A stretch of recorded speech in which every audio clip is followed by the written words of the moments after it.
researchers have discovered a crater beneath the Antarctica ice crust 482 kilometers in diameter. Holy shit.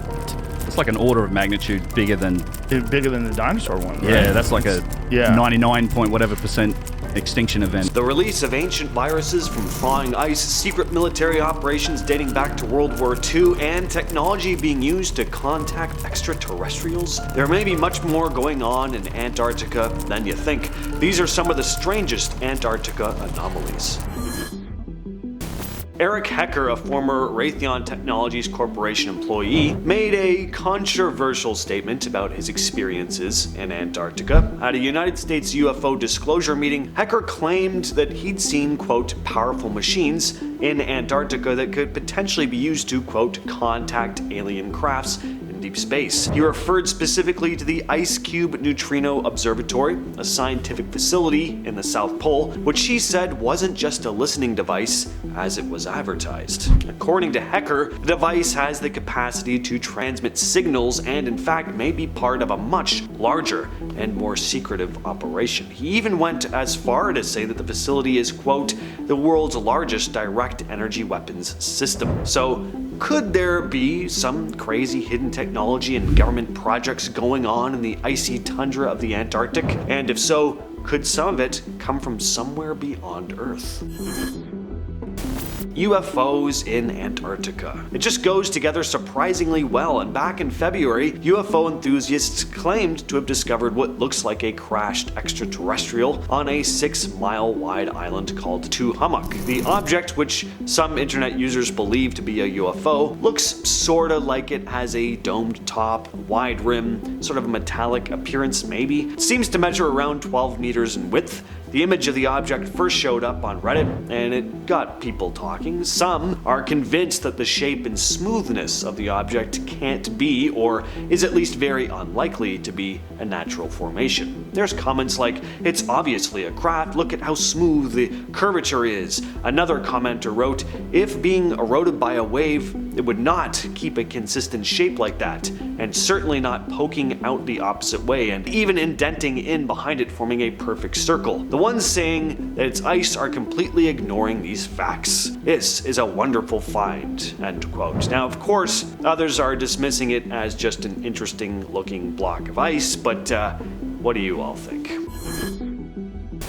Operation Tabarin was a top-secret British mission during World War II, which ran from 1943 to 46. Its goal was to secure British control over parts of Antarctica that were contested by Argentina and Chile. To do this, the British set up permanent research stations and conducted scientific work, while also providing postal services and supporting weather observations, which were important for Allied shipping routes in the South Atlantic. The operation kicked off in 1943, right in the middle of the war, after the British government approved it. The team, led by Lieutenant Commander James Marr, set off from the UK in November that year, and by early 1944, they'd established 2 main bases. In 1944, Captain Andrew Taylor took over the operation after Marr had to step down due to illness. New bases were set up, and they also brought sled dogs to help with the work and extended their research on the Antarctic mainland. During the winter months of 1944 and 45, the teams at the base faced extreme conditions, with 14 men staying through the winter in 1941, in 1944, and 21 the following year. By March of 1946, the mission came to an end though, and the work was handed over to the Falkland Islands Dependencies Survey, or the FIDS. This laid the foundation though for what would later become the British Antarctic Survey, or BAS, which still carries out scientific research in Antarctica to this day. But some think there's more to the story than what's been officially released. Some think Operation Tabarin also had a lot to do with monitoring a secret base built by the Third Reich. Now, while it is 100% true that the Germans had disguised ships sailing the Pacific to disrupt Allied shipping, some straying into the colder waters of the South Pole, there have also been rumors for decades that they established a secret base on the mainland. This theory goes way back to the aftermath of World War II and is often tied to ideas about high-ranking German officials escaping to Antarctica after the war, including the leader himself. The story got more attention when people claimed that a German U-boat was spotted in the South Atlantic in July of 1945, just months after Germany's surrender. The rumor really started to pick up in 1947, when a Hungarian named Ladislas Szabó suggested that the Germans had built a hidden base in Antarctica, possibly as a refuge or secret base to continue carrying out their work. The Germans did 100% briefly visit Antarctica in 1939. Supposedly it was only for a short time as part of a surveying expedition, but could they have established something more permanent? It's possible. Now, Antarctica today might be a frozen wasteland, but it wasn't always that way. In the distant past, long before it was covered by thick ice, Antarctica was a lush, warm region that was actually full of rainforests. There have been fossils discovered in the area that show millions of years ago the continent was full of tropical trees, forests, and it was full of animal life. One of the most fascinating discoveries are the fossilized wood and leaf imprints. Fossils from marine creatures, birds, even dinosaurs from the Cretaceous period have been found. It's hard to imagine now, but at one time Antarctica was very biodiverse. Scientists have also found the preserved forewings of beetles that lived between 14 and 20 million years ago, and tiny single-celled fossils. And here's a really strange one. They've even found 50-million-year-old sperm cells on the egg case of an extinct species of worm.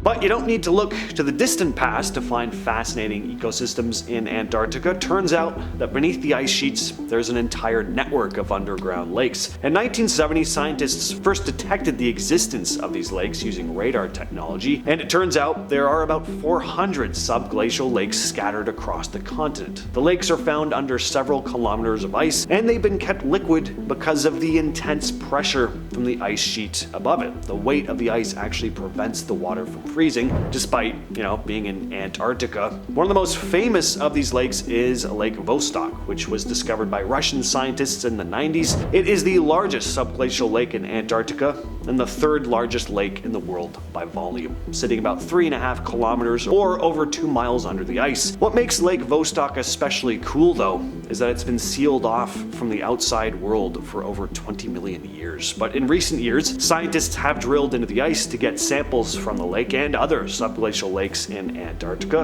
and they found some cool stuff. In 2014, for example, scientists studying Lake Whillans, nearly a kilometer beneath the ice, found this active ecosystem of microorganisms living in the lake. The tiny creatures have been totally isolated from sunlight and fresh air for millions of years. Is what you're looking at here a natural formation? Well, it's fun to imagine that it isn't, that at some point in the distant past, pyramids similar to the ones in Egypt were built by some long-lost civilization in Antarctica. And to be fair, there are some pretty incredible looking pyramid-like formations in Antarctica that look almost too perfect to be naturally forming, but the pyramid-like structure is officially part of a mountain range called the Ellsworth Mountains, the highest mountain range in Antarctica. They were first discovered during the British Antarctic expedition of 1910 to 1913. A mountain peak poking out of the ice, certainly less interesting than an ancient alien pyramid, so I don't think the rumors and speculations are going anywhere, especially because there's lots of other strange stuff said to go on in Antarctica.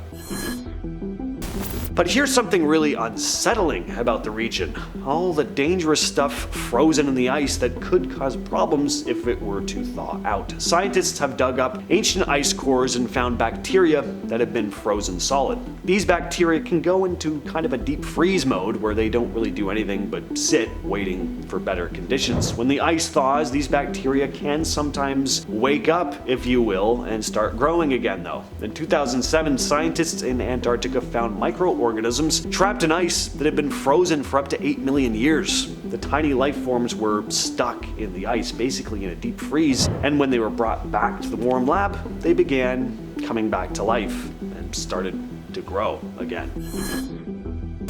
Scientists have also found old viruses frozen in layers of ice and permafrost. These viruses could be tens of thousands of years old, preserved in a state of suspended animation. Again though, they can potentially come back to life if the ice melts. When researchers thaw out samples from the ice, they can sometimes get these ancient viruses to reactivate. Seems like a bad idea, but understanding these viruses helps scientists learn more about how life and pathogens have evolved over time. Of course, though, there's a lot of risk involved, and these viruses being released in an uncontrolled way could be very, very bad. Kimberly Miner, a climate scientist at the NASA Jet Propulsion Laboratory at the California Institute of Technology in Pasadena, say that 5 times fast, well, she had this to say: "There's a lot going on with the permafrost that is of concern, and it really shows why it's super important that we keep as much of the permafrost frozen as possible." No kidding.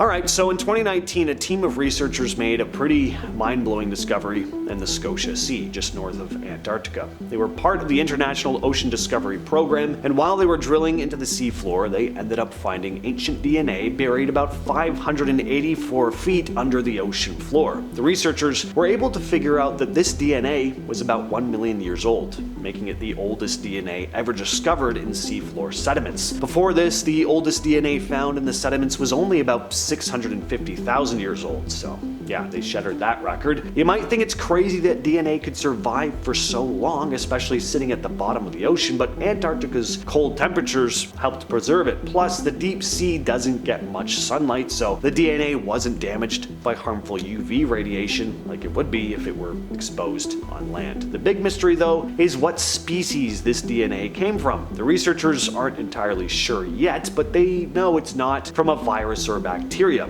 So this discovery opens up all sorts of cool possibilities. What kind of life was living in Antarctica 1 million years ago, and what else could be hidden deep beneath the ice and ocean? Only time and more research will tell. And with all that said, I've been your host, James. We'll catch you, yes, you specifically, in the next video.